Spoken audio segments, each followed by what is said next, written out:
నమస్కారం అండి ప్రేక్షకులకి. పెన్న పుస్తకం తీసుకున్నారా? ఇప్పుడు తులసి మొక్క మనకి ఎంతో లక్ష్మీప్రదమైంది, పవిత్రమైంది.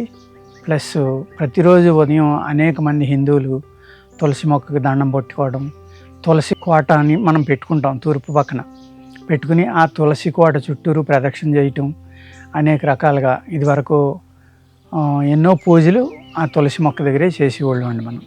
ఇప్పుడు మనం ఆ తులసి మొక్క గురించి తెలుసుకుందామండి.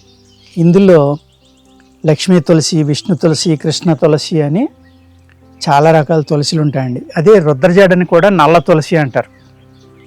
రుద్రజాడ ఉంది కదండి, సబ్జా గింజలు అంటాం మనం, అది కూడా తులసి జాతిలోకే వస్తుంది. అలాగే మింటు తులసి అని, కస్తూరి తులసి అని ఇప్పుడు అనేక రకాలు వచ్చినాయండి. భూ తులసి అంటాం, అడవి తులసి అంటాం, ఎన్నో రకాలన్నమాట. ఈ తులసి మొక్క గురించి కొన్ని మనం ఈరోజు చెప్పుకుందామండి. ఈ తులసి ఆకులు అయితే ఉన్నాయో ఈ ఆకుల్ని మీరు జాగ్రత్తగా తీసుకుని వీటిని నీడ నారబెట్టుకోవాలండి.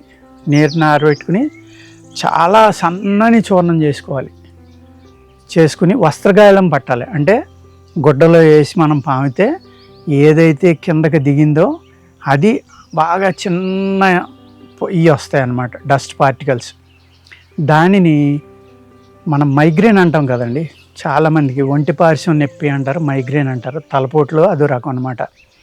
ఏదో ఒక పక్క వచ్చి మీకు ఎండ వచ్చి కొద్ది పెరుగుతుందండి చాలామందికి. ఉదయం వచ్చి మళ్ళీ మధ్యాహ్నం పొద్దు వెనక్కి తిరిగి సాయంత్రం అవుతూ ఉండగా స్లోగా సూర్యుడు ఎలా పెరిగాడో అలా పెరుగుతా, సూర్యుడు ఎలా పొద్దుగూగుతున్నాడో ఆ విధంగా తగ్గుతూ వెళ్తుంది చాలామందికి. వాంతులు అవుతాయి, వికారంగా ఉంటుంది, లైటింగ్ చూడలేరు, అనేక రకాల సైడ్ ఎఫెక్ట్లు ఉంటాయండి. దానివల్ల ఎన్నో రకాలు ఉన్నాయి. అందులో ఆ మైగ్రేన్కి దీని యొక్క నశ్యం చేయాలండి. దీని పౌడర్ని ఏదైతే నేను చెప్పానో ఇలా తీసుకుని వీటిని నీడ నారబెట్టుకుని ఆకులు మట్టికి నలుపుకుని చాలా మెత్తని చూర్ణం చేసుకుని వస్త్రగాళితం గుడ్డలో వేసి పామితే ఏదైతే కిందకి దిగిందో దాన్ని కొద్దిగా ఒక చిటికెడు తీసుకుని 2 ముక్కులతోటి పీల్చాలండి. పీలిస్తే మీకు తుమ్ములు వస్తాయి. అదేవిధంగా మైగ్రేన్ రాగానే కనుక మీరు పీలుస్తూ ఉంటే ఒక వారం 10 రోజులు, లేదంటే ఒక 7 నుంచి 10 సార్లు మీకు మైగ్రేన్ వచ్చినప్పుడల్లా ఇది పీల్చారనుకోండి, తప్పనిసరిగా మీకు ఇది మైగ్రేన్ నుంచి బెస్ట్ రిలీఫ్ మెడిసిన్ అండి. చాలా బాగా పనిచేస్తుంది. అందుకు తులసిని ఆ విధంగా వాడుకోవచ్చు.